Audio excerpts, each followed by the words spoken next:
सहजोबाई एक भक्ता हुई हैं जो गुरु के प्रति बहुत ही दृढ़ भाव रखती थीं, गुरु की सेवा करती थीं। बस उनका एक ध्येय था कि मुझे गुरुदेव की सेवा करनी है। और जब वह गुरुदेव की सेवा करती थीं तो प्रभु को भी भूल जाती थीं, और जब गुरु की सेवा में तल्लीन रहती तो इस भाव को देखकर प्रभु उन पर रीझ गए। कहते हैं भगवान कौन से गुण पर रीझ जाए ये पता नहीं, ये तो प्रभु ही जाने।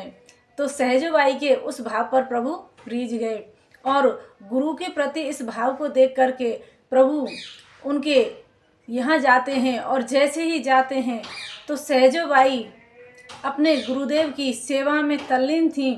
इधर द्वार पर प्रभु आ गए। जैसे ही सहजोबाई के द्वार को प्रभु ने खटखटाया तो सहजोबाई पूछती हैं कि आप कौन हैं। तो उन्होंने कहा कि सहजो, मैं तेरे दर्शन के लिए आया हूँ, मैं भगवान हूँ।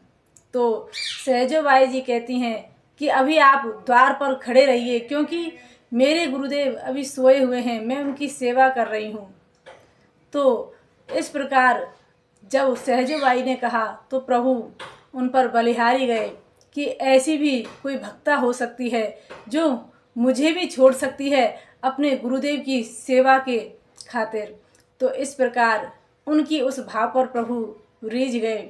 तो सहजोबाई कहती हैं, क्या कहती हैं कि हरि तो कुटुम्ब जाल में घेरी, गुरु ने काटी ममता मेरी, राम तजू पे गुरु ना विसारूं, गुरु के संग हरि को ना निहारूं।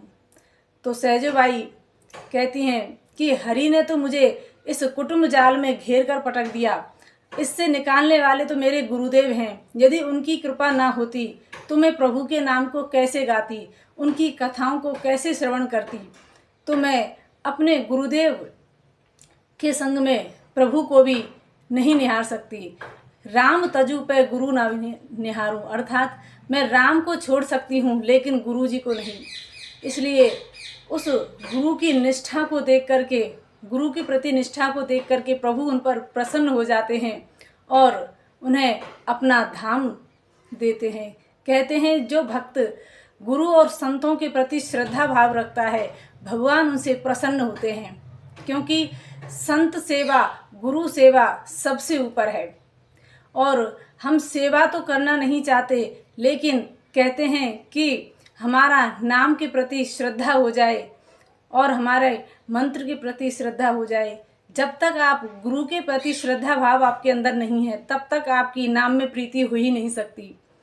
क्योंकि संत जन कहते हैं जो दीन दुखियों की सेवा करते हैं और संत ब्राह्मणों की सेवा करते हैं, उन्हीं से भगवान प्रसन्न होते हैं। क्योंकि सेवा ही एक ऐसा साधन है जो अहंकार को हमारे अंदर से निकालता है। क्योंकि अहंकार जब तक हमारे अंदर है तब तक हम प्रभु को प्राप्त नहीं कर सकते। संत की सेवा संत हुए बिना हो ही नहीं सकती। जब तक हमारा हृदय संत नहीं हो जाता तब तक हम संत की सेवा भी नहीं कर सकते।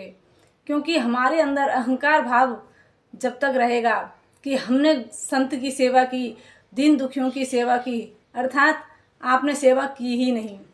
तो कहते हैं संत ब्राह्मणों की, दीन दुखियों की सेवा करने से हमारे अंदर नम्रता आती है। इसलिए हमें संतों की सेवा करनी चाहिए और जो भी ज़रूरतमंद हैं उनकी सेवा यदि हम करेंगे तो प्रभु हम पर प्रसन्न होंगे। इसी से तो प्रभु हम पर प्रसन्न होते हैं, क्योंकि संत हमेशा परमार्थ में लगे रहते हैं। और संत परमार्थ में लगे रहते हैं तो संतों को देख करके और हम जैसे लोग भी प्रभु के प्रति उस सेवा में लग जाते हैं। तभी हमें हमारा जो जीवन है वह धन्य होता है।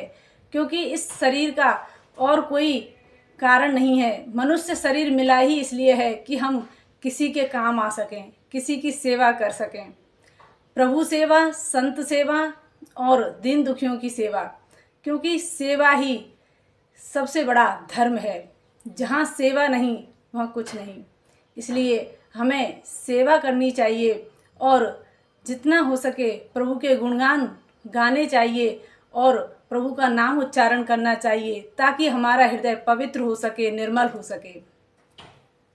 जय श्री कृष्ण।